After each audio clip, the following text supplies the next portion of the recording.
At the start of the film, a terrified security guard is unscrewing the vent to an air duct, hoping to escape from something. The camera pans over a set of monitors, showing various rooms in a family entertainment center, called Freddy Fazbear's Pizzeria. The guard is captured, and knocked out. When the guard regains consciousness, he finds he is strapped to a chair. A bear-shaped mask with sharp gears and springs is slowly lowered onto his face, as he screams. Cut to the scene. A mall security guard, named Mike, is waiting in line to buy some lunch, when he sees a man scoop up a little girl and carry her away. Mike pursues the man, and violently tackles and beats him. It turns out, the man was simply the girl's dad, and for this, Mike is fired from his job. Later, he meets with a career counselor, who offers him a solo job as a night security guard at Freddy's. The counselor explains that Freddy's has been closed since the 1980s, but the owner won't sell, and retains a single guard, so, to make sure nobody vandalizes the place overnight. The counselor thinks this will be a good fit for Mike, since he won't have to interact with others. But Mike declines, saying he isn't available to work night shifts. After this, Mike returns home, where there's an eviction notice on his apartment door. He enters, and says hi to the babysitter, whose name is Max. Also he greets his younger sister, named Abby, who is busy drawing. Mike is raising Abby on his own. That night, Mike goes to sleep underneath the poster, depicting a Nebraska forest, and listening to a cassette tape of nature sounds. In Mike's dream, he is with his parents and a younger brother, named Garrett. They are camping in the woods in Nebraska. Mike loses track of his brother while they play, and when Mike finally finds him, Garrett is being abducted. Mike is powerless, as Garrett is driven away in a stranger's car. The next day, he attends a meeting with his Aunt Jane, and Jane's lawyer. Jane is trying to get custody of Abby, likely so she can receive the government aid for raising her. The caseworker sides with Mike for now, noting that he is in the center of all the pictures that Abby draws, indicating he is the center of Abby's world. However, the caseworker tells Mike that he needs to get a job in order to keep custody. Having no choice, Mike calls the career counselor and accepts the night security job at Freddy's. Now, Mike leaves Abby in Max's care and goes to the closed pizzeria. Mike finds and watches an old cassette tape that shows Freddy's as a fun family environment. Mike is startled when he finds a small statue of a balloon boy in a locker. He soon falls asleep and again dreams of his Garrett's abduction. This time, however, a group of kids wearing animal or pirate costumes in his dreams.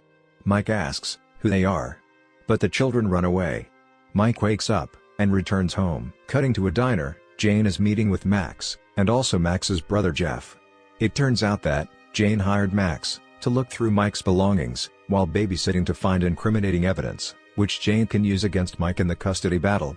Max says that Mike has nothing to hide, other than he sleeps an abnormal amount of time. Jeff and Jane then concoct a plan to ransack the pizzeria, so that Mike will be fired yet again. That night, Mike brings the Nebraska poster and tape of nature sounds to his job, and falls asleep.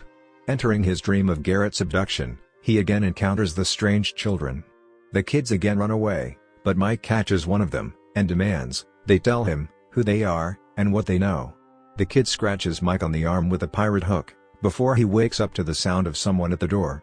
Mike opens it to find Vanessa, a police officer, whose beat covers Freddy's. She goes inside, and clearly knows the place, saying she went there as a kid, and it used to be the happiest place on earth. Vanessa notes that Mike has a scratch on his arm, in the same place he was scratched in the dream, and bandages it. Vanessa says that Freddy's was shut down after some kids went missing there in the 1980s. She then takes Mike to the entertainment room, and turns on the power. There, a number of animatronics power up. There is Freddy, a bear, Chica, a chicken, Bonnie, a purple-colored rabbit, Foxy, a pirate fox, and Mr. Cupcake, a smaller animatronic that is a talking cupcake. The animatronics sing and dance before the power goes out. As the pair leave Freddy's, Vanessa mentions that no security guard has ever lasted in the job. After the duo leave for the day, Max, Jeff, and two of their friends break in. They begin stealing valuables and messing the place up. The animatronics awaken and begin moving off the stage. One of the friends finds Chica and Mr. Cupcake. Chica throws Mr. Cupcake at him, and it eats his face off. The other friend is stalked and eventually killed by Bonnie, when the animatronic smashes his head repeatedly into a door. Mr. Cupcake and Foxy catch Jeff, and he's later seen dead in a room with spare parts. Max sees a child running through the pizzeria. She follows the child into a room, where she sees the Freddy animatronic.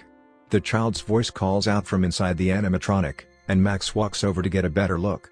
Freddy then comes to life, and chomps Max in half. The next day, Vanessa stops by Mike's house, and meets Abby. She tells Mike about the break-in, and claims he left the doors unlocked. She then hands Mike a bottle of his sleeping pills, which she found there, and asks why he has them. Mike confides that he's still racked with guilt over Garrett's abduction. His parents died soon thereafter, leaving him to take care of Abby. He's been purposefully forcing himself to dream about the abduction, in hopes that he'll remember some clue that will lead him to find the abductor. He explains that, by falling asleep looking at the Nebraska poster, and listening to nature sounds he saw and heard at the time of the incident, he is able to force himself to dream of the abduction. He says his dreams have never been as vivid as when he's been sleeping at the pizzeria. Since Max is not around, and having been killed, Mike is forced to bring Abby to Freddy's. After putting Abby to sleep in a small pillow fort, cleaning up the damage caused by the break-in, and getting scared once again by the balloon boy statue, Mike goes to sleep. Abby wakes up before him, and begins wandering the pizzeria. In Mike's dreams, he asks the kids if they are the ones who were abducted in the 1980s. They confirm that they are. When he asks who abducted them, they point to a drawing of a rabbit, which they made in the dirt. Mike is then awoken by his sister's screams. He runs to find her, surrounded by the animatronics. But they aren't attacking Abby, they are tickling her. The animatronics clearly like Abby, and she gives them hugs, and also the pictures she made. On the way home, Abby says that the animatronics are inhabited by ghosts, and the ghosts are causing the animatronics to move. The next night, Mike and Abby return, to find Vanessa already there. It becomes clear that Vanessa knows the animatronics are sentient. The humans and animatronics play games. Mike eventually finds some time to have a private talk with Vanessa. She is angry at Mike for bringing Abby to Freddy's. To show how dangerous the animatronics can be, she takes Mike a back room. There are the animal outer shells and electronic skeletons that are placed inside the shells. The shells are locked to the electronic skeletons using a spring mechanism that clamps onto the skeleton, thus the mask with gears and springs at the beginning. If clamped onto a human, and it would almost surely kill them.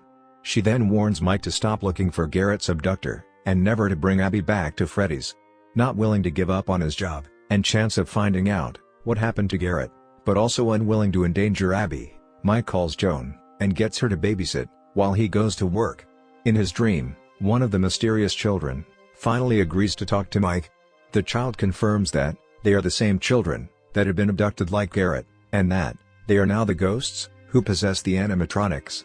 The child offers to let Mike have happy dreams, where Garrett and Mike's parents are still alive.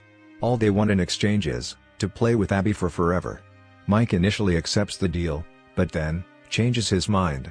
The kids attack him in the dream, and when Mike awakens, he is knocked out by Foxy. Meanwhile, Freddy shows up at Mike's apartment and knocks out Jane. He asks Abby to come with him to the pizzeria to play, and she agrees. The pair get into a taxi, freaking out the taxi driver. When Mike recovers, he is strapped to a chair, with the killer Freddy mask from the beginning of the film being lowered onto him. He manages to escape with the aid of Vanessa, who mysteriously appears. Vanessa explains that a man named William Afton created Freddy's and wore a yellow bunny suit to abduct and kill children, including Garrett. When police began investigating, he hid some of the children's bodies in the animatronic suits. When William found out that the children's ghosts later possessed the animatronics, he corrupted them into thinking he was their father. Mike realizes the danger Abby is in, and asks Vanessa to help save her. She tearfully says she can't help, but gives Mike info on a way to sneak into Freddy's. Vanessa also says the animatronics can be incapacitated by electricity, and hands him a taser. Now, Mike sneaks into Freddy's, and watches as Chica takes Abby to a back room. Mike tases Freddy and Bonnie, before following Chica into the back room.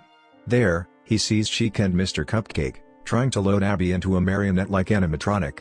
Mike interrupts, and tasers them also, while Abby wriggles out of the suit, just in time to avoid being impaled by the spring lock mechanism. The siblings embrace, and Mike says he would never give up Abby. As they are going to leave, the yellow bunny arrives. It begins fighting Mike, as Foxy chases Abby. Just when it seems that Foxy will capture Abby, it is tased by Vanessa. The officer then confronts the yellow rabbit, calling him Dad. The rabbit removes its mask, to reveal himself as the career counselor. He changed his identity from William Afton, after Freddy's was closed. Vanessa pleads with her dad to stop what he's doing, but William coolly walks up to his daughter, and stabs her. Meanwhile, Mike tells Abby, to remind the animatronics of who William really is. Abby draws a picture, depicting William in the yellow bunny suit, killing them. This undoes William's corruption, and the animatronics attack William. In the scuffle, the spring lock mechanism is activated, and it impales William. As the madman bleeds, he screams out to Mike that he'll be back, because he always comes back. The animatronics then drag William to the back rooms.